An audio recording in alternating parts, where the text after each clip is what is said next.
Entregaste tu vida por mí, renovando mi ser. Eres mi gozo en la vida, todo entrego a ti. Eres mi gozo en la vida, eres mi todo. Eres mi gozo en la vida, en los montes y valles. Entregaste tu vida por mí, renovando mi ser. Eres mi gozo en la vida, todo entrego a ti. Eres mi gozo en la vida, eres mi todo. Eres mi gozo en la vida, en los montes y valles. Entregaste tu vida por mí, renovando mi ser. Eres mi gozo en la vida, todo entrego a ti. Entregaste tu vida por mí, renovando mi ser. Eres mi gozo en la vida, todo entrego a ti. Porque tú, Señor, con tus obras me has alegrado. Porque tú, Señor, con tus obras me has alegrado. Cuán grandes son tus obras, Señor, cantaré con gozo ante ti. Cuán grandes son tus obras, Señor, cuán grande eres tú. Porque tú, Señor, con tus obras me has alegrado. Porque tú, Señor, con tus obras me has alegrado. Cuán grandes son tus obras, Señor, cantaré con gozo ante ti.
Señor, con tus obras.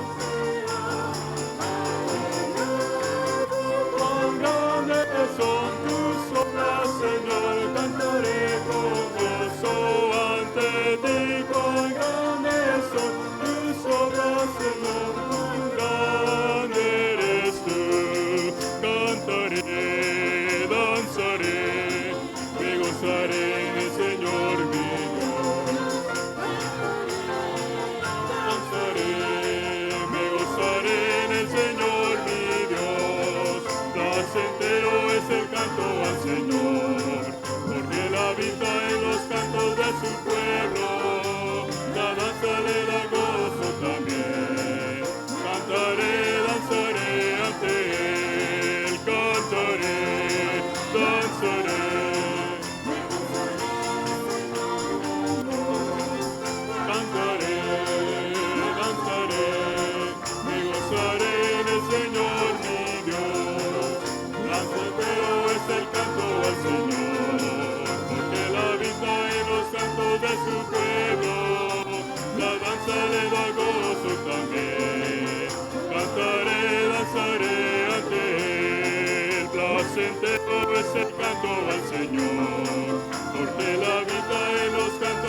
escondedero contra el viento es mi rey,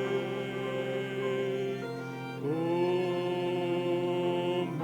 refugio contra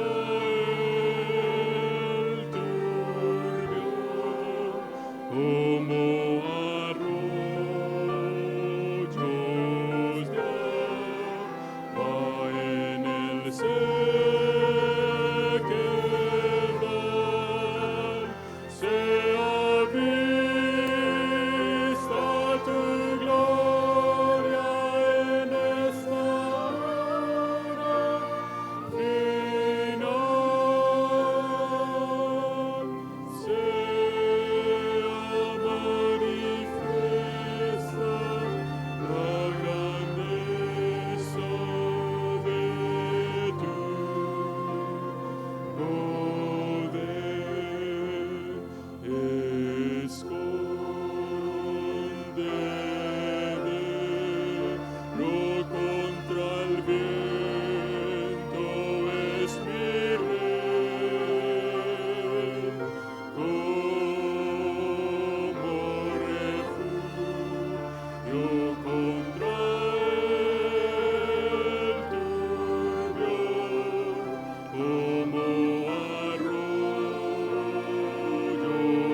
de agua en el sequedal,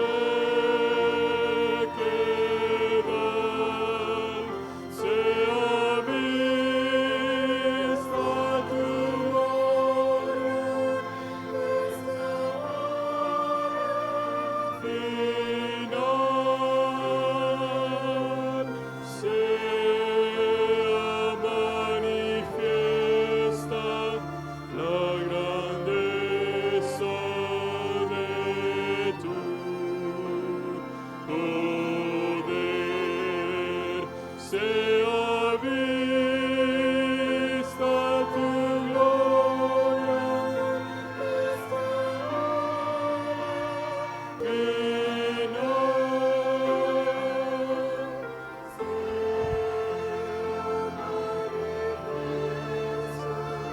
la grandeza de tu poder.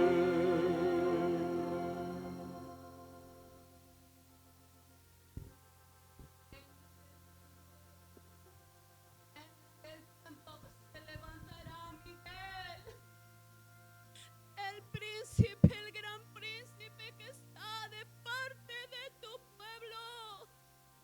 Y será tiempo de aflicción, tiempo de angustia.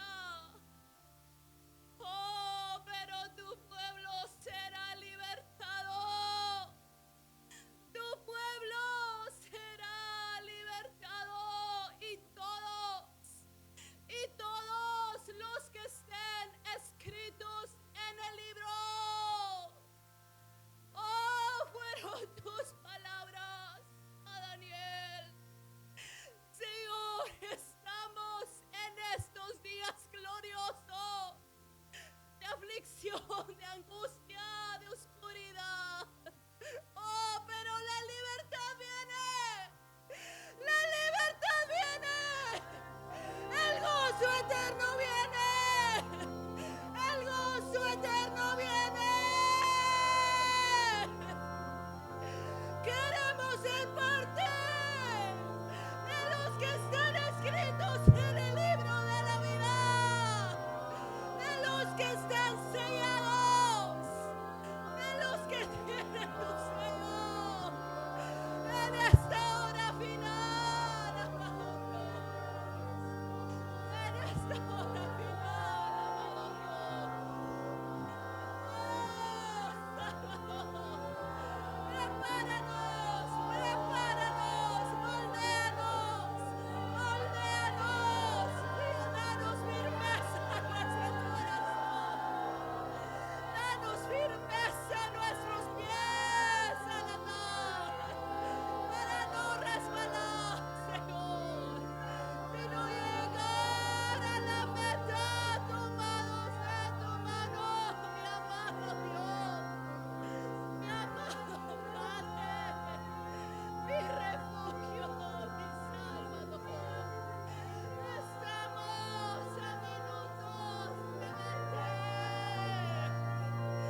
Yo creo la paz y la adversidad.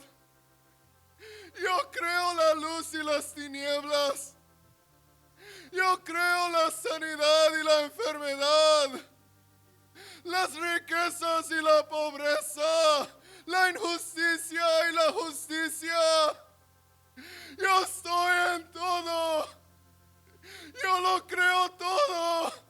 Y para mí no hay nada imposible. Yo soy Jehová, tu Dios. Y para mí no hay nada imposible. Solo confía en mí. Solo confía en mí. Confía en mí.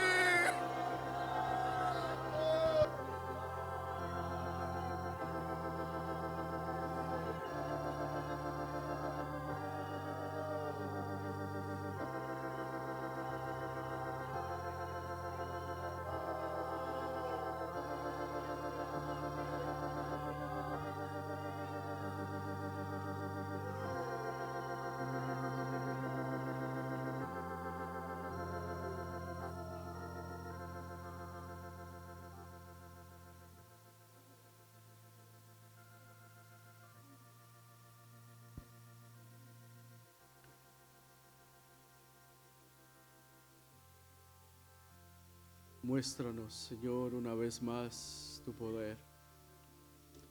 Señor, muéstranos tu gloria una vez más. Señor, háblanos una vez más. Por favor, Rey. Oh Dios, estamos delante de ti, ante el trono de misericordia, suplicando una migaja de tu mesa, Señor. Gracias, Señor, gracias.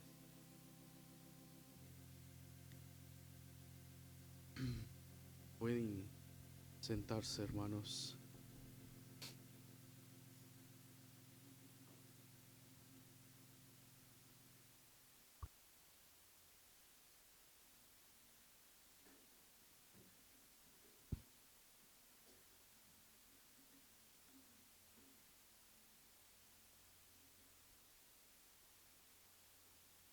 Un joven pasaba por el peor momento de su vida. Había perdido oportunidades, relaciones, y se sentía que todo lo que había construido se estaba desmoronando. Una noche, completamente agotado, entró a una habitación vacía. Se sentó frente a una silla y comenzó a hablar como si alguien estuviera ahí. Comenzó a hablar. No era una oración perfecta.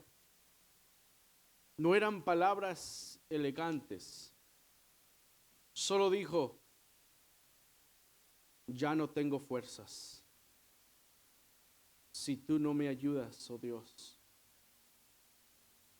no sigo. En ese momento no cambió su situación de inmediato. Al día siguiente los problemas siguieron, la presión seguía, las dudas seguían, pero él también seguía. Día tras día, paso tras paso, años después, alguien le preguntó cuál fue el momento en que su vida empezó a cambiar. Él respondió: no fue cuando todo mejoró, fue cuando decidí no levantarme de esa silla siendo el mismo. Cuando nosotros nos enfrentamos, cuando nos damos cuenta que estamos enfrente de un gran valle de montes, de situaciones difíciles, circunstancias adversas, la verdadera fortaleza empieza cuando tú decides no rendir. Aunque nada haya cambiado afuera. Había un joven en las Escrituras que recibió esa advertencia. Encontramos en 2 Timoteo y capítulo 2. Encontramos ahí a un joven pastor. Y Pablo le empieza a decir a Timoteo, 2 Timoteo, capítulo 2 y versículo 1. Tú pues, hijo mío, esfuérzate en la gracia que es en Cristo Jesús. Pablo estaba resuelto que Timoteo fuera esforzado en la gracia que es en Cristo Jesús. La traducción en inglés es sé fuerte en la gracia. Cuando usted mira en el Antiguo y en el Nuevo Testamento, se da cuenta que la fuerza y el esforzarse, ser valiente, son sinónimos. Y esta expresión, sé fuerte, literalmente no está hablando, significa no únicamente de una fuerza externa, sino también de una fuerza interior. Da la idea de ser fuerte en alma y propósito. Y Pablo estaba buscando de que esa misma resolución fuera en Timoteo, la cual él tuvo en Hechos 9, versículo 22, donde dice que Pablo se esforzaba, que llegó hasta el concilio, donde incluso trataron de matarlo. Pero Pablo estaba resuelto de que su hijo, o sea, un tecnón, un hijo engendrado, se esforzara, fuera fuerte en la gracia. No era para Timoteo en ese momento un tiempo de flaqueza, de debilidad. Y hoy en día, hermanos, es interesante de que cuando supe que las fechas de los eventos que iban a haber en estos días y que íbamos a venir tanto para nacionales y estar aquí, sabía que iba a estar detrás de este púlpito y empecé a meditar y a pedirle al Señor su guianza y empecé a ver mis notas y yo le había compartido este mensaje a la iglesia, pero exclusivamente a los jóvenes, porque con los jóvenes cada cierto tiempo nos juntamos para compartirles y hablarles y estamos estudiando el carácter de un joven.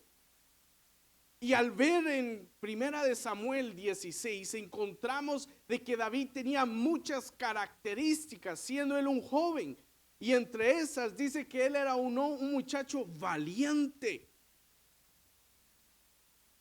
Y el Señor puso este mensaje para hoy.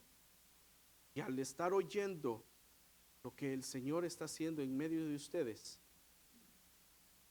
les puedo decir que les traigo un mensaje que no es un momento de debilidad, de tener debilidad en sus corazones. No es un momento de estar flaqueando sería o de flaqueza, sino es un momento de obtener fuerza, porque todavía nos falta un poquito más. Nos falta un poquito más. El tiempo aún falta para que su venida sea una realidad. Al seguir leyendo los siguientes pasajes aquí en 2 Timoteo, nos damos cuenta de que Pablo le dejó las herramientas necesarias para cumplir el propósito en su vida. Si usted sigue leyendo el versículo 2, dice: lo que has oído de mí ante muchos testigos, esto encarga a hombres fieles que sean idóneos para enseñar también a otros. Pero el versículo 3, miren lo que dice: tú pues, esfuérzate en la gracia, pero tú pues sufre penalidades como buen soldado de Jesucristo. Ser un valiente requiere, es una característica que un soldado debe tener, ¿o no? O sea, imagínense cuando recuerdo que una vez hablé con un soldado que estuvo en la guerra y regresó por sus heridas. Él dijo: es muy emocionante cuando uno está joven porque uno piensa en las armas, en las granadas, las bazucas y que los tanques y que qué interesante.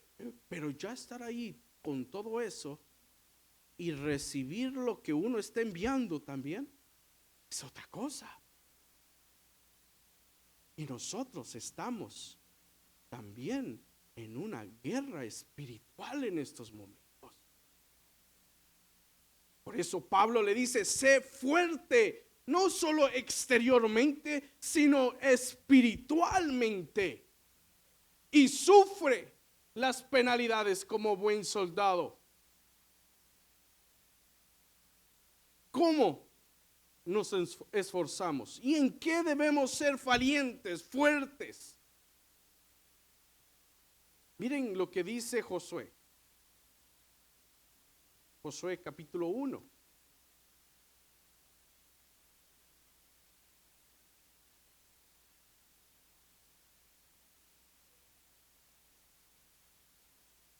Josué capítulo 1 y versículo 1 dice: aconteció después de la muerte de Moisés, siervo de Jehová, que Jehová habló a Josué, hijo de Nun, servidor de Moisés, diciendo: mi siervo Moisés ha muerto. Ahora pues levántate y pasa este Jordán, tú y todo este pueblo, a la tierra que yo les doy a los hijos de Israel.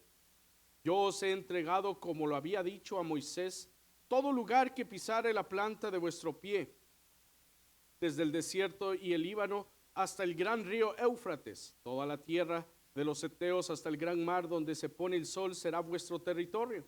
Nadie te podrá hacer frente. En todos los días de tu vida, como estuve con Moisés, estaré contigo. No te dejaré ni te desampararé. Vean para acá. ¿Qué promesa, no creen? O sea, ellos están saliendo de un lugar a otro y van a tener que conquistar una tierra, pero Dios ya les dijo: toda la planta de lo que pisara de la planta de vuestro pie es de usted. Qué lindo, ¿no creen? Y dice: nadie puede hacerte frente. Y yo lo relaciono con ustedes. Dios les habló que salieran de donde estaban, ¿o no? ¿Sí? Y yo sí creo que Dios les dijo: nada les hará frente. Pero no les dijo: no van a tener problemas. Ahí no dice eso, ¿sí? Quiere decir, si es porque nada les va a hacer frente, es porque van a tener obstáculos. Pero esos obstáculos, válgame la redundancia, no van a ser un obstáculo para cumplir mi voluntad en sus vidas. Pero el siguiente verso es la clave para que esa promesa sea hecha una realidad. ¿Cómo inicia? Esfuérzate, y lo vincula con un sinónimo. Y sé valiente, porque tú repartirás a este pueblo por heredad la tierra de la cual juré a sus padres que le daría a ellos. Y vuelve a recalcar, siguiente verso: solamente esfuérzate. Pero ahora lo cambia un poquito porque le dice: y sé algo valentoso. ¿Así dice o no? sé muy valiente para cuidar de hacer conforme a toda la ley. O sea, aquí el Señor, Dios le está diciendo a Josué, solamente le reafirma la promesa del versículo 5 y le dice, nadie va a poder resistirte. No había base o espacio, ¿no creen?, para el temor. No debería de haber temor, porque ya Dios había dado la promesa. Solo era de esforzarse y ser muy valiente. ¿No te sientes muchas veces así, que muchas veces hay como dudas, cuestionamientos de qué va a pasar con tu vida en un mes, 2 meses, 6 meses, 1 año, 2 años? En lo personal, me recuerdo cuando pasé aquel tiempo donde el pastor Marvin habló con, en ese momento, mi pastor, y le dijo, adorando, ¿crees tú que Gerson puede salir a un lugar, a San Francisco, al norte de San Francisco, pastorear? Yo ahora veo hacia atrás, digo, Señor, si tú no hubieras hecho algo en mi vida, hubieras hablado en mi vida, eso sería una locura. Porque solo teníamos con mi esposa, para llegar a ese lugar, no teníamos trabajo, yo no tenía trabajo todavía, tenía una entrevista nada más. El único dinero que yo llevaba era el primer mes de renta, el depósito, y después de ahí unos cuantos dólares para la comida. Pero no era como que un ahorro de $10,000.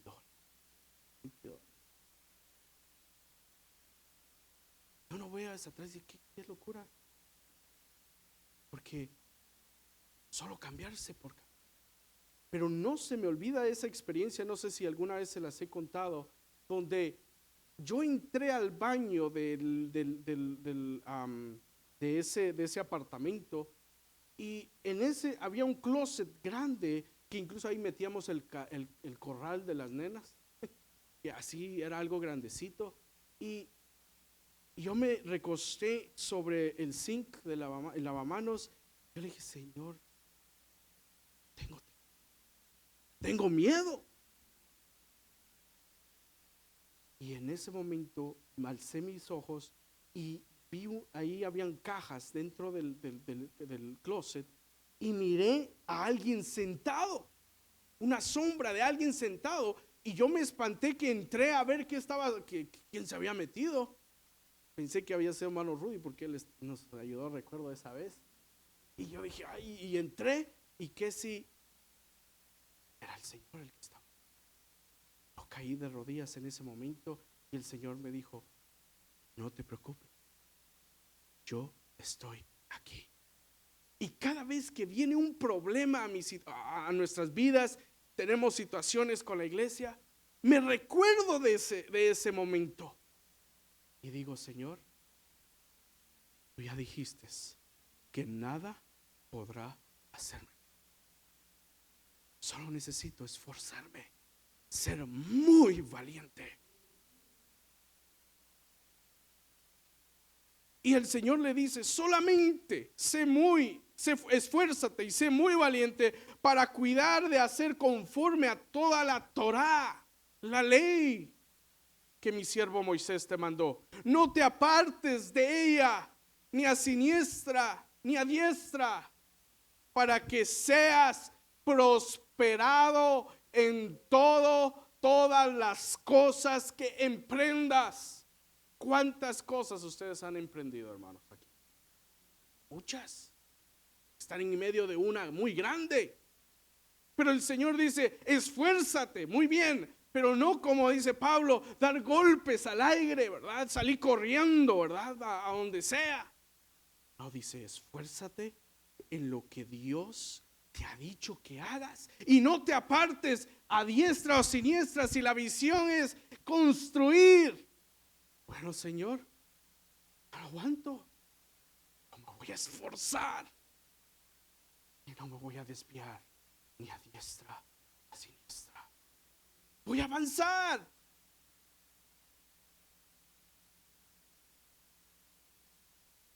Dios le está diciendo, no solo sigue instrucciones, sino vive esas instrucciones. Y para vivir ese estilo de vida, muchas veces necesitamos esforzarnos. Por ejemplo, el poder leer las escrituras.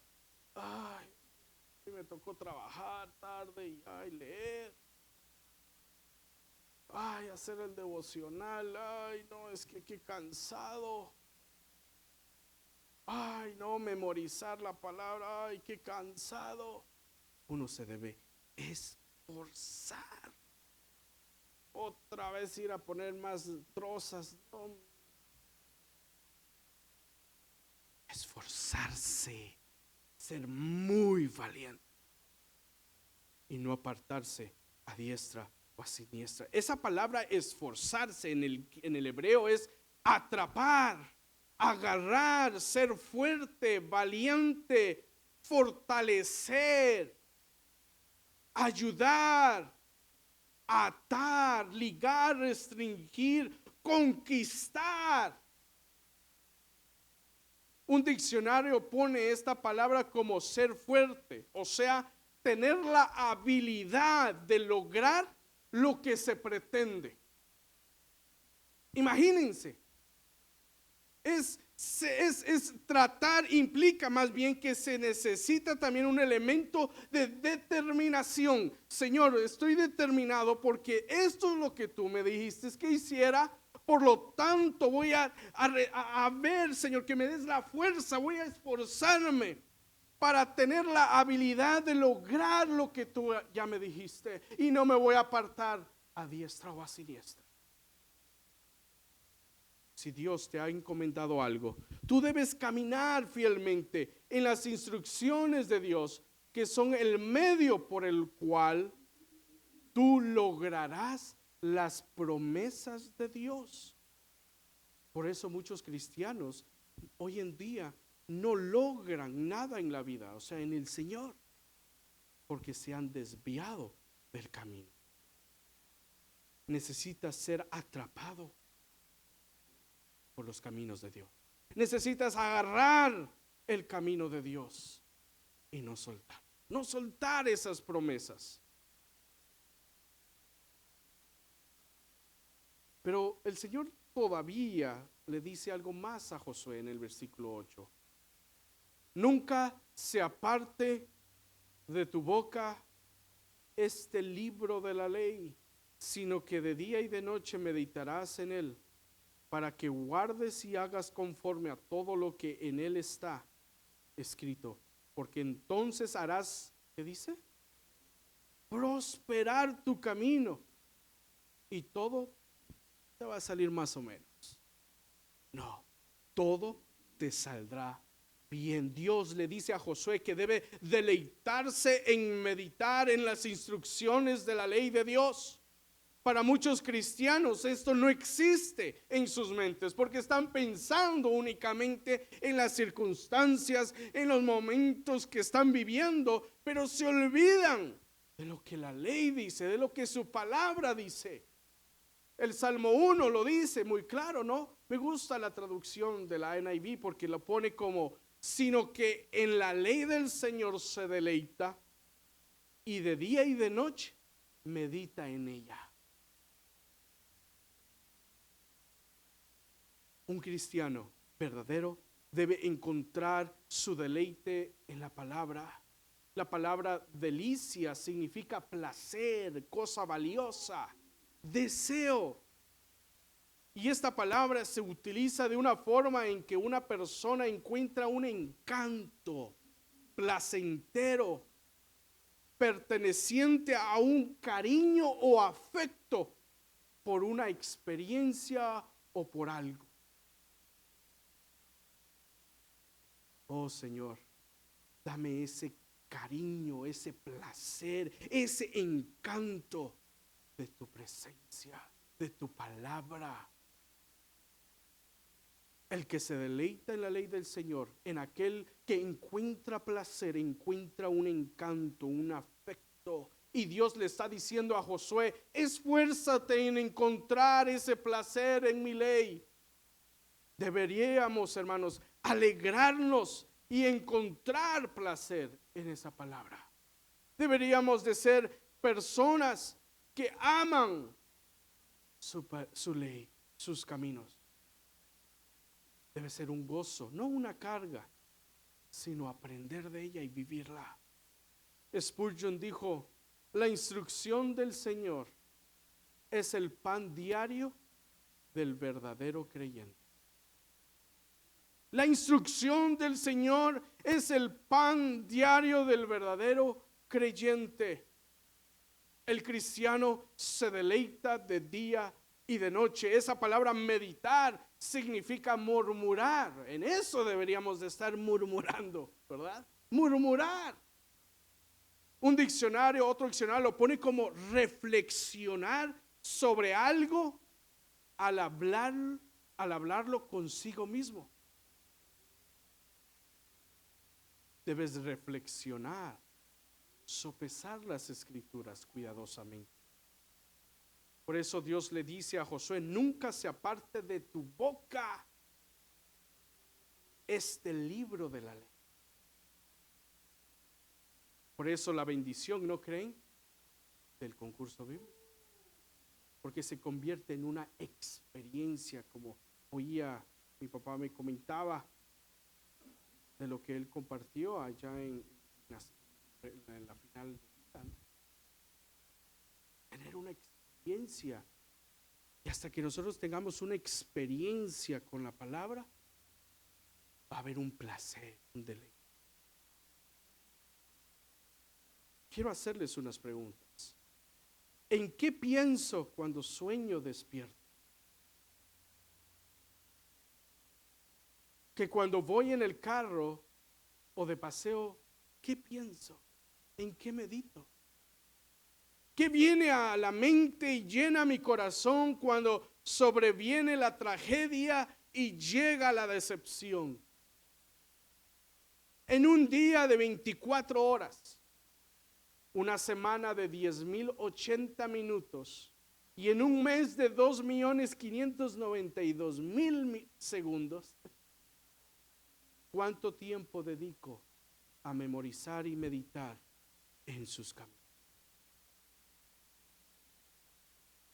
Son dos cosas que Dios le deja a Josué, que uno debe esforzarse.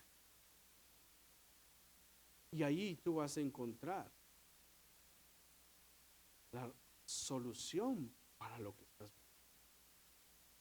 Pero miren que el Señor tuvo con sus discípulos otra experiencia que nos habla de esforzarnos. Vamos a Mateo, por favor.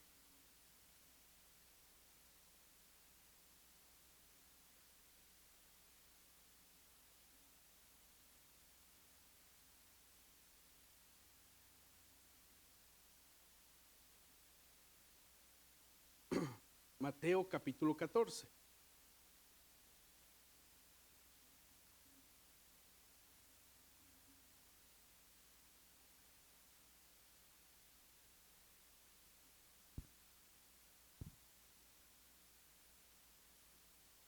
¿Están ahí?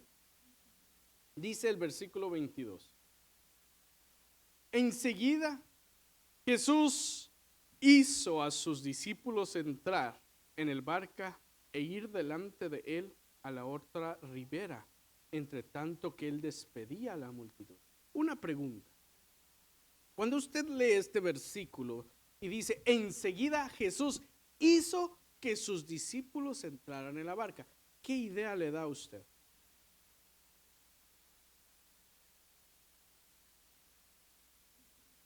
Que no querían, ¿verdad?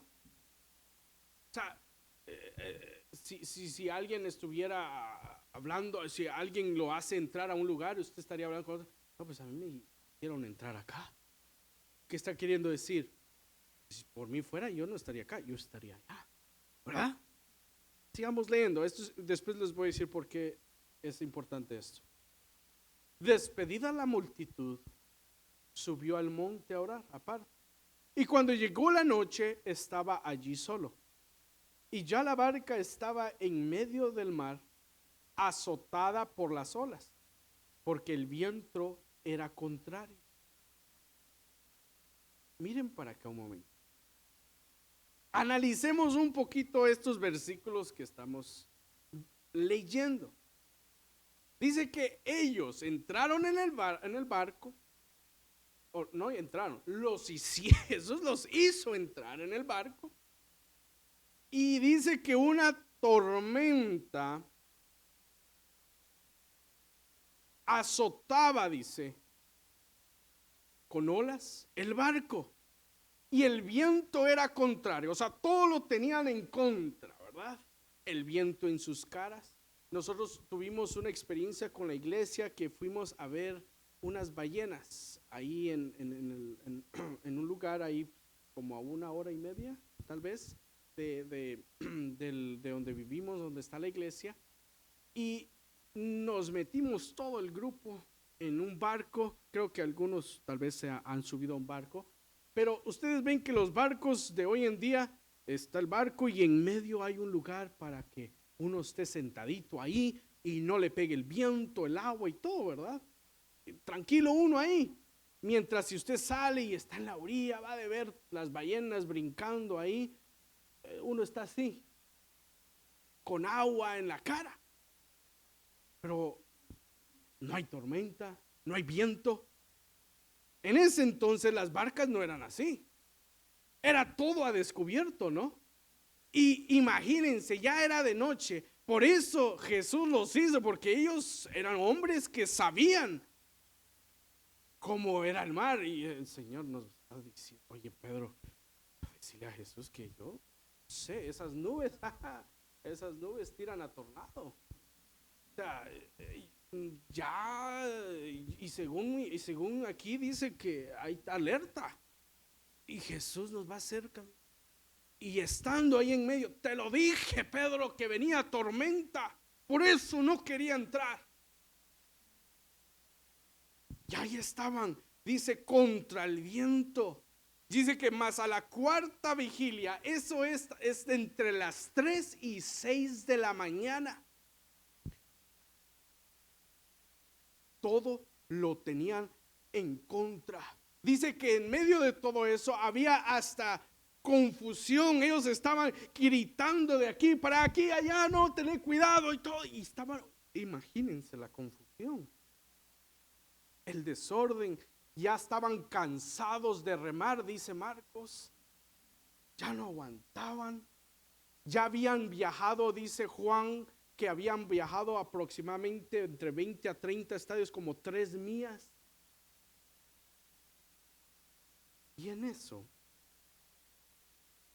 voltean, o más bien, ¿cuál sería la cosa más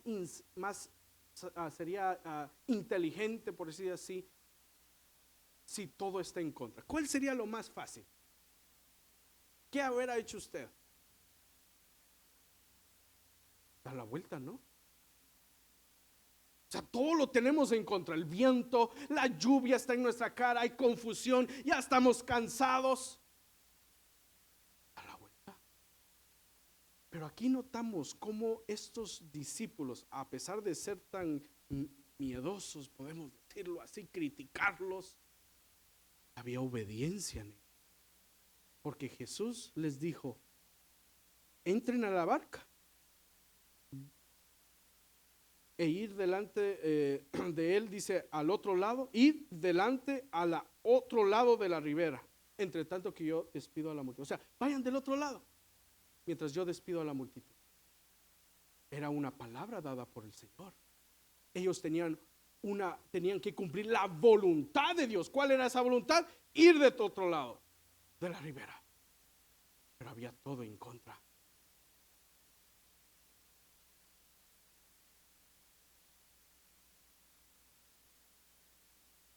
Entonces,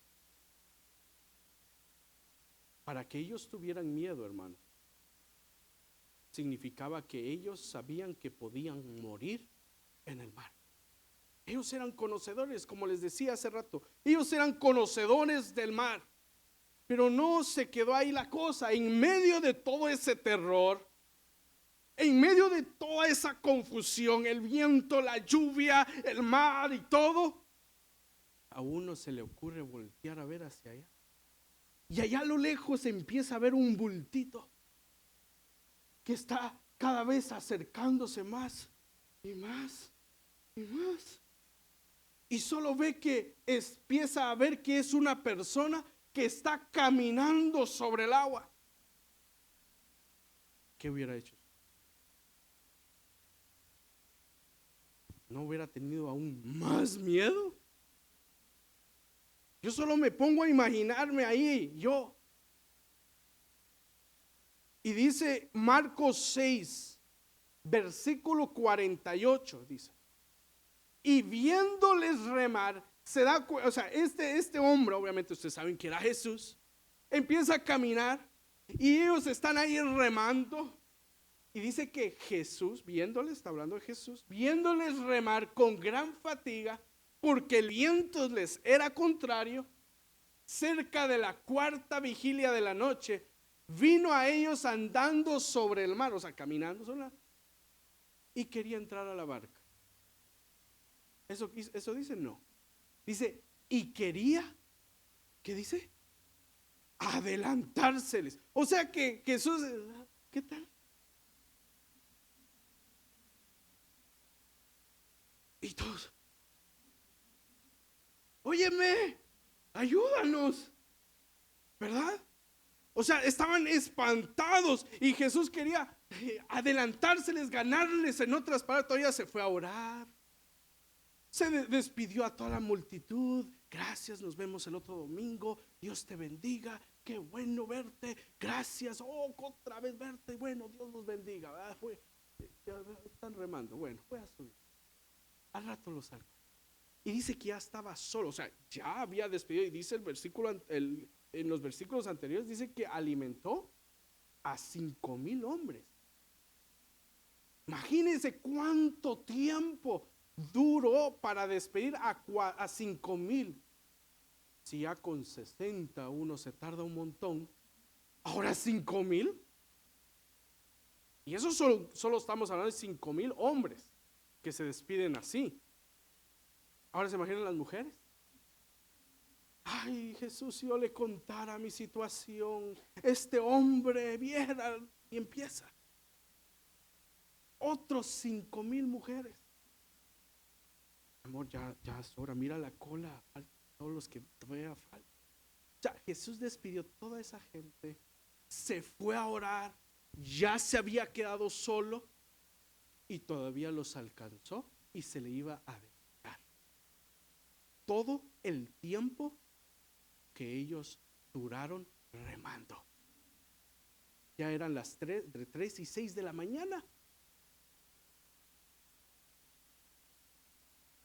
Y en medio de todo eso,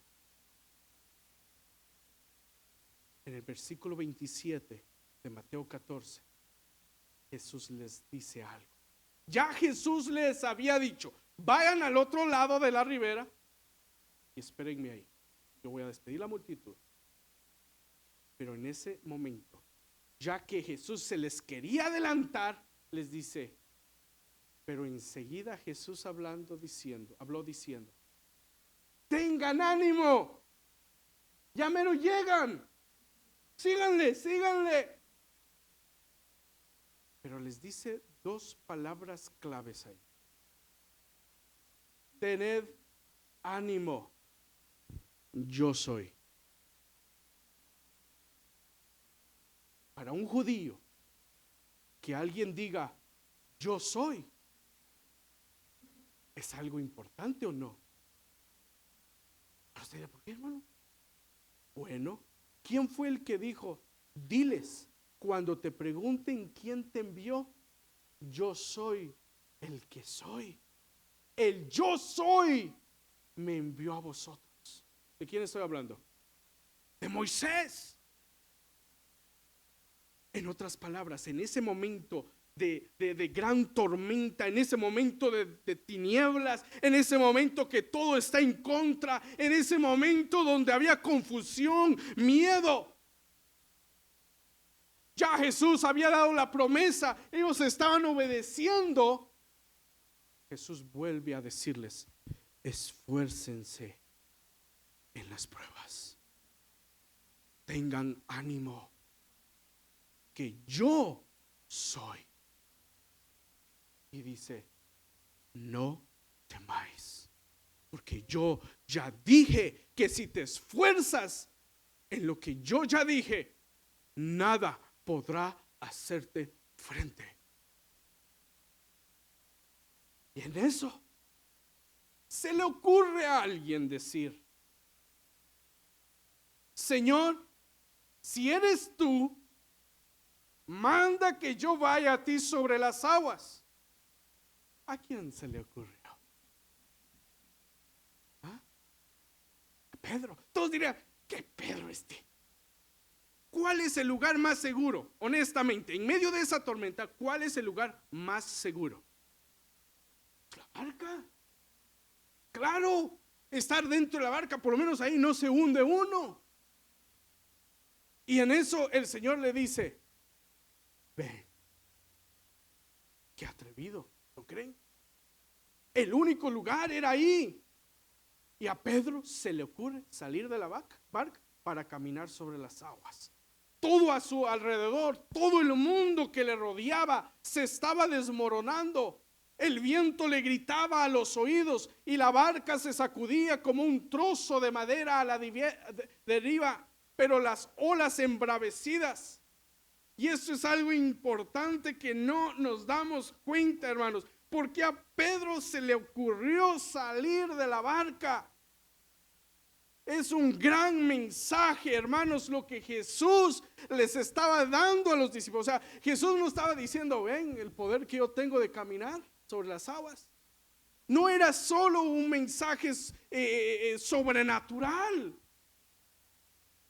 Les estaba diciendo a los discípulos: aquello que les está impidiendo a ustedes lograr mi meta está debajo de mis pies.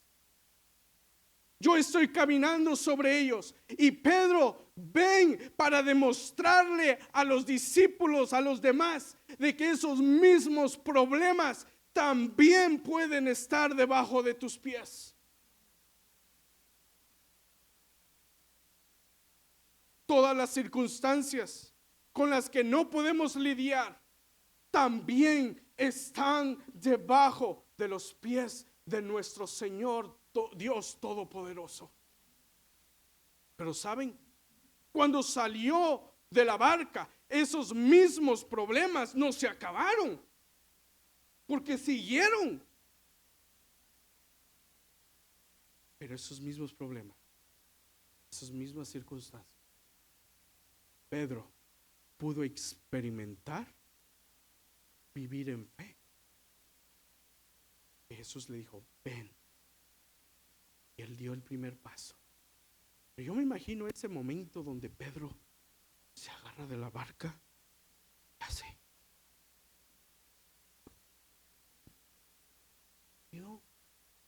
Ay. Mírame, Juan, si viene una ola me gritas. Y se pone el primer paso. Y el Señor parado ahí viendo. Y ok, ya un pie. Y en eso. ¿No viene Juan? No, ok. Tira otro. Y él está parado ahí. Pero su fe realmente no fue haberse parado completamente, sino haber soltado de la barca y empezar a caminar. Pero en eso dice ahí que Pedro empezó a caminar, empezó a dar pasos. Y dice, Pedro dice, y descendió Pedro de la barca, el versículo 29 de la barca, y andaba sobre las aguas para ir a Jesús. Los problemas, las circunstancias nos llevan hacia Jesús. Si nosotros tenemos fe, hermanos, de lo que Dios ya nos dijo, de lo que las promesas que Dios ya les dijo, nada os hará que los detenga de cumplir la voluntad de Dios. Nada. Si no te apartas de a diestra o a siniestra, Dios va a seguir, Dios te va a dar la gracia para que sea. Por eso Pablo le dice a Timoteo, esfuérzate en esa gracia que es en Cristo Jesús. Sufre penalidades como buen soldado, porque esas penalidades, esas circunstancias, vas a poder caminar sobre ellas porque ya has recibido fe y te van a llevar hacia mí. Pero Pedro, lastimosamente, en un momento dice, pero al ver, esa palabra es clave, al ver, quiere decir que quitó su mirada ¿de quién? De Jesús. Hermanos, no les vengo a contar nada nuevo, solo a recordarles. Yo sé que ustedes han oído esto, solo vengo a recordarles de que no volteen a ver el viento. Hay vientos fuertes. Miren, solo aterrizamos a Oklahoma. Nos quedamos con mi esposa viéndonos porque solo parecía pelota el avión cuando aterrizó. Y boom, boom, sentí que ya íbamos a volver a despegar. Porque aterrizamos aquí en Oklahoma City. Y solo salimos del aeropuerto. Le tuve que poner piedras a Lucas Mateo porque ya se lo llevaba el viento. Se me había olvidado ese viento fuerte. Las últimas veces fue allá en Little Rock. Y yo le dije a mi esposa, hace rato no he experimentado ese viento fuerte. ¿Se imaginan ahora ese viento fuerte, pero usted caminando sobre el agua? Y ahí dice que al ver el fuerte viento, tuvo, ¿qué dice? Pero Jesús ya le había dicho a ellos, no temáis. Se le olvidó por un momento.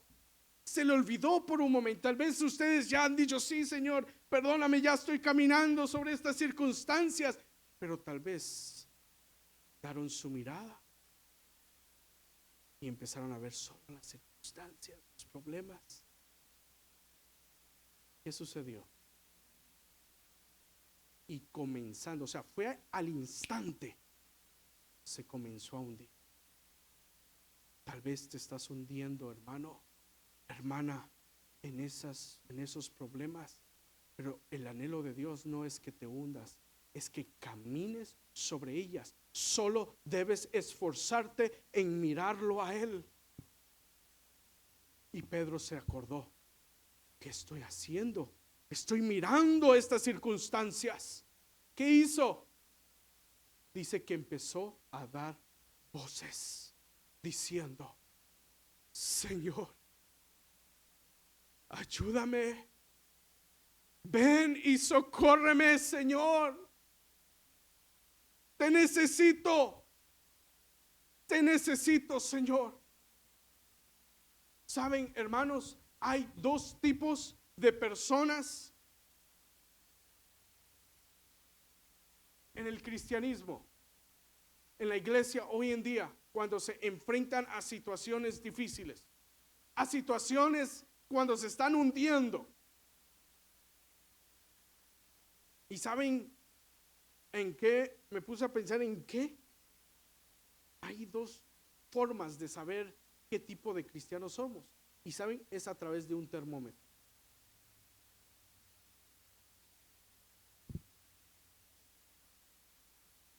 El termómetro, ¿qué hace? Cuando usted mira su celular y dice, ¿cómo va a estar el día hoy? ¿Qué hace? Le dice a usted cómo va a estar la temperatura, ¿verdad? Él es afectado por lo de alrededor, por el clima. Pero aquí dentro de este recinto hay otro dispositivo que es algo distinto. ¿Cómo se llama eso? Ahí está en la esquina, miren. Se llama termostato. ¿Y ese qué es un termostato? Bueno, es algo que responde a lo que se le pone o se determina. Si por ejemplo, la temperatura aquí adentro está a 80 y según ahí dice que se tiene que prender cuando ya tiene que estar a una temperatura de 60, por ejemplo. Tiene un cablecito, ¿no? Que lo lleva hacia el aire acondicionado y hace que se prenda el clima, ¿cómo sería? El aire acondicionado o el calentón, ¿no? Entonces,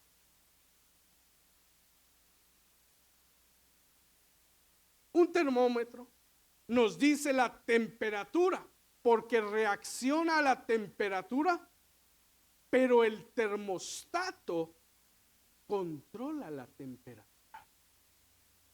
El termostato manda porque está conectado por un cable invisible a una fuente de energía. Y todo creyente es una de dos.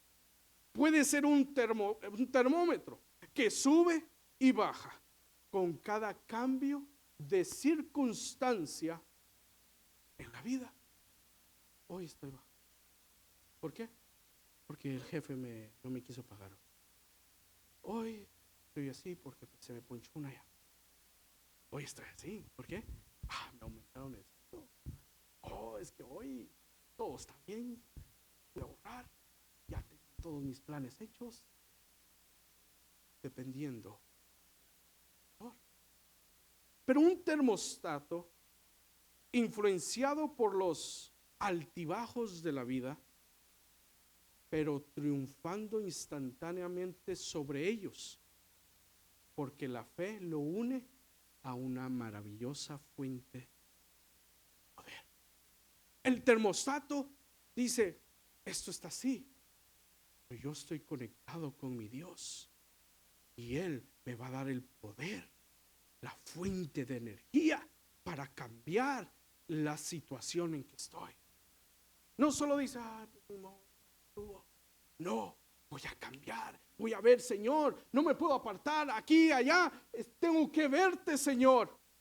Por eso, hermano, esfuérzate en la fe, esfuérzate en aquello que te conecta con Dios. Yo sé de muchos que no permitieron que Dios tratara con sus vidas. Y cuando llegó esa tormenta, ellos solo subían y bajaban, subían y bajaban. O sea, había momentos buenos, momentos bajos. ¿Sí? ¿Se acuerdan de aquel hermano que no venía porque perdía el Cruz Azul o la Select o el Tri? Pasaba desanimado. Cuando ganaba, aquí estaba. Ustedes saben, ¿no?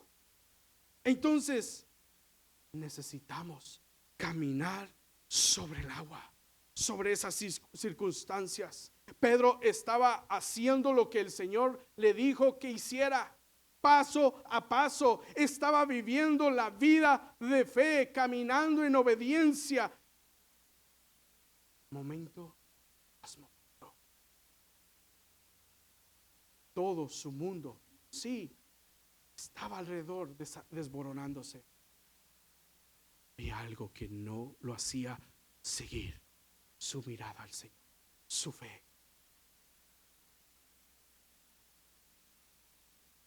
Hermanos, necesitamos, si tú te encuentras en ese momento donde ya estás, ¿no?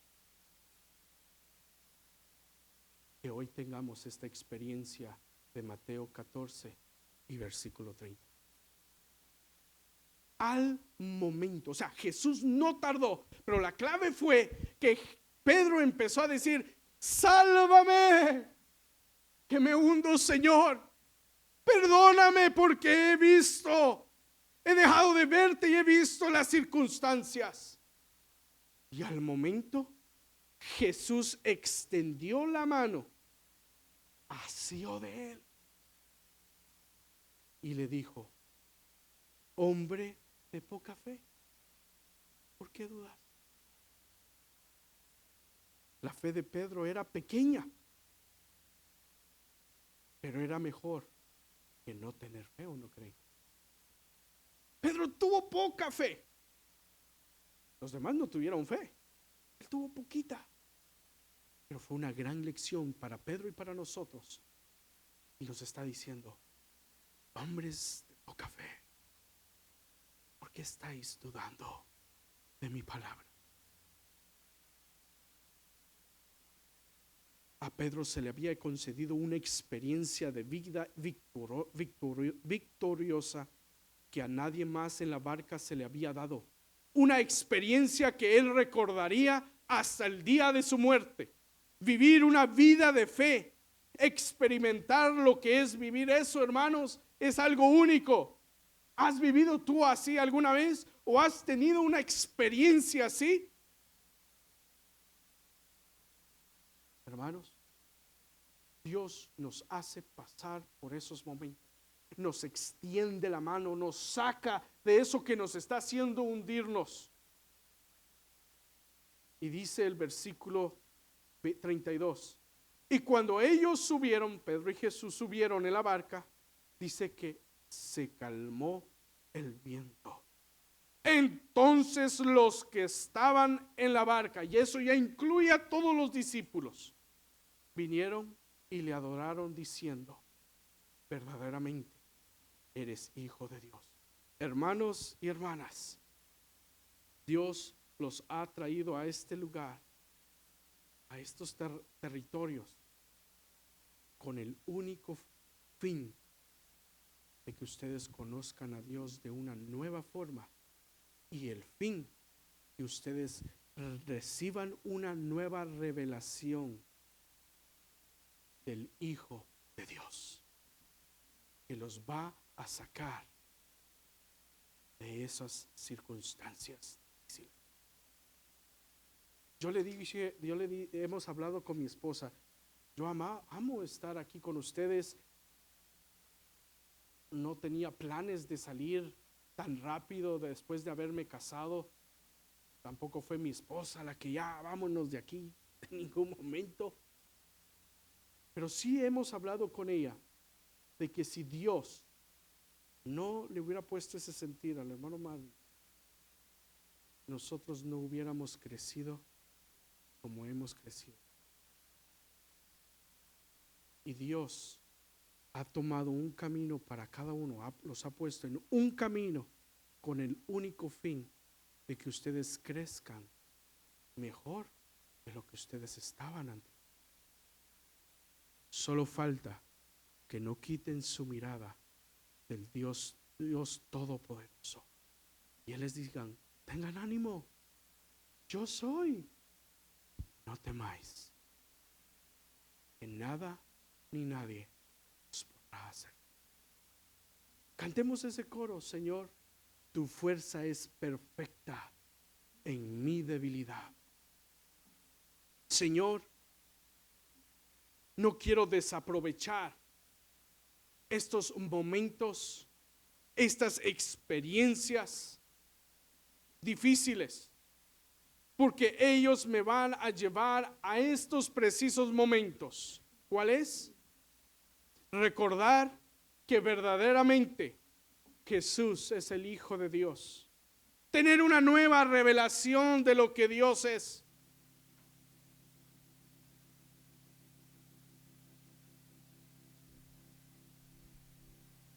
Pónganse en pie.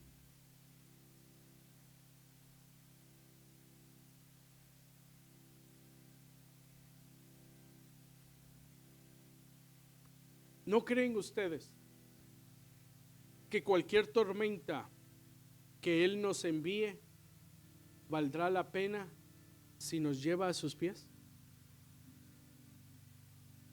¿Será que eres tú un hombre o mujer de poca fe? Es momento, hermanos, de pasar esas circunstancias y matar el miedo. David, un muchachito, jovencito, una de sus características dice que era un hombre valiente. ¿Lo demostró? Dice la Biblia que él, todos los de Israel, temblando en sus tiendas, cuando Goliat salía. Y él dijo: ¿qué me dura este Goliat incircunciso? ¿Quién es él contra los escuadrones del Dios Todopoderoso? Y dice que él fue al río y agarró ¿cuántas piedras? 5. ¿Ustedes saben por qué él agarró 5 piedras? Pues por si fallo, tengo 4 más.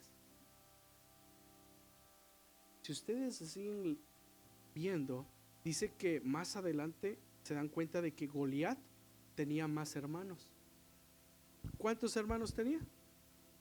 O sea, él decía 1, no, pueden haber 5. A los 5 puedo eliminar, porque yo tengo al Dios Todopoderoso. Tuve un encuentro con él, con Samuel, me ungió y yo sé el Dios que tengo. Eso es ser un hombre valiente, hermanos. ¿Cuáles gigantes tienes? ¿Qué es un gigante para Dios? ¿Qué es? Los problemas para Dios son grandes para nosotros, son imposibles, porque no hemos escuchado a Dios, hemos dejado de escuchar a Dios. ¿Cómo es que dice Romanos 19? De cómo recibimos fe. Por el oír. Y el oír esa palabra, esa voz de Dios. Señor, háblame hoy. He aquí un hombre con poca fe, un hombre miedoso, Señor, pero que necesita oír esas 2 palabras: yo soy. Necesito caminar sobre esas aguas, sobre esa tormenta. Oh Señor,